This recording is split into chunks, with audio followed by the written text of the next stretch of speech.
I think it's not so much what I learned, but I certainly have a lot of gratitude to be able to be here and be a part of this tournament, play well, play good golf, and try to take advantage of a unique opportunity that I have, which is to play golf at a very high level at a later stage in life, given that I haven't had any physical injuries, that I'm able to swing the club the way I want to, and then with a little bit of work and dedication to compete against some of the best players in the world in some of the biggest stages, and that's really what's driving me. And today was a very encouraging day.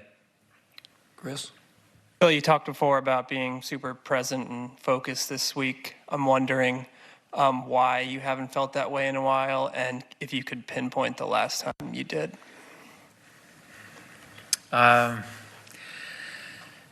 don't know. It's been a while since I have been able to focus the way I want to. Obviously, Kiowa was a good week, but I mean consistently, week in and week out, day in and day out. And it's starting to come. A lot of it is just things that I need to do off the golf course too, diet, exercise, and so forth, and to help with brain function and things like that. But, additives in coffee is a big thing for me. I don't think things I eat on the golf course are a big thing. Like all those things factor in. And my brother did a great job on the bag this week when my focus was kind of waning. He would tell me some stories, tell me some dad jokes, and just kind of got me refocused and more present. And again, I think that's biggest challenge for me lately, because I feel like I'm executing a lot of shots, but I just need to be a little bit more present. I don't think it was so much technical, because I feel like I've been actually hitting shots like this for quite some time.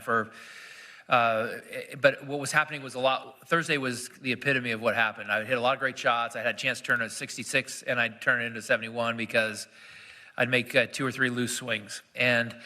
But technically, I've been playing and performing really well, but I would just have these few lapses. And I think when you come here to Augusta, you end up having this sense of gratitude. It's hard not to. This is what we strive for. And there's a kind of a calm that comes over you, the fact that we get to play and compete in this Masters, and I think we've all been very appreciative of that. And I know after missing last year, to be here this year, it means a lot to me, and it means a lot to me to be a part of this tournament going forward. I love everything about this, because it's what I dreamed of as a kid to be a part of, and I've got so many great memories wrapped up here at Augusta. Joy? Phil, you and your brothers have been mentor to John. Did you see a major champion or a Masters champion in him when you started talking to him first? And just tell us about what you thought of his performance over here.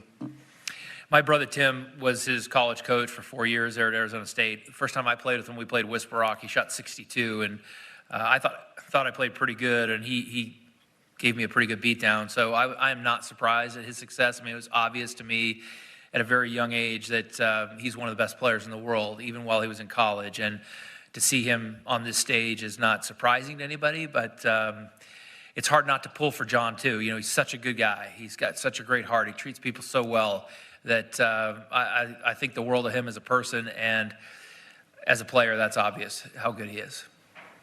Paul? Bill, with some of the kind of blows of the last 2 years to your reputation and image, I don't know do you feel like this performance over these 4 days and the fans seeming to kind of warm to you a bit again, do you feel like this is a step forward to kind of restoring some of the damage, or whatever the right word is, of the last 2 years? And did you feel like you were carrying the mantle? There's separate issues. Mm-hmm. Golf and the professional golf ecosystem and how that's been handled throughout my career, 2 totally separate things. One follow-up, did you feel like kind of carrying the mantle, though, for Liv, with Brooks was up there, and then you kind of get in contention? Was there a little bit of competition with the guys from the other tour?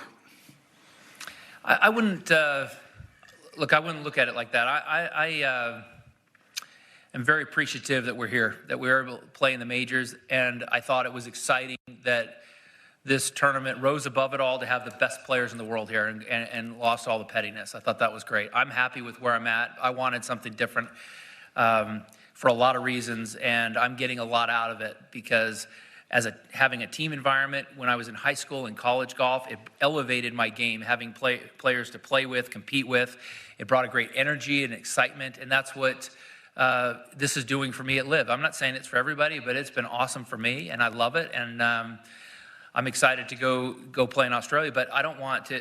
This tournament isn't about what tour you play from. There's players from all over the world, many different tours, and you're bringing the best players to play against each other here in the majors, and that's what it's all about, and that's what the game of golf should be. I mean, there's always going to be, and should always be, a place for historical events like this, but it's okay to have a little bit of different and variety in the game of golf.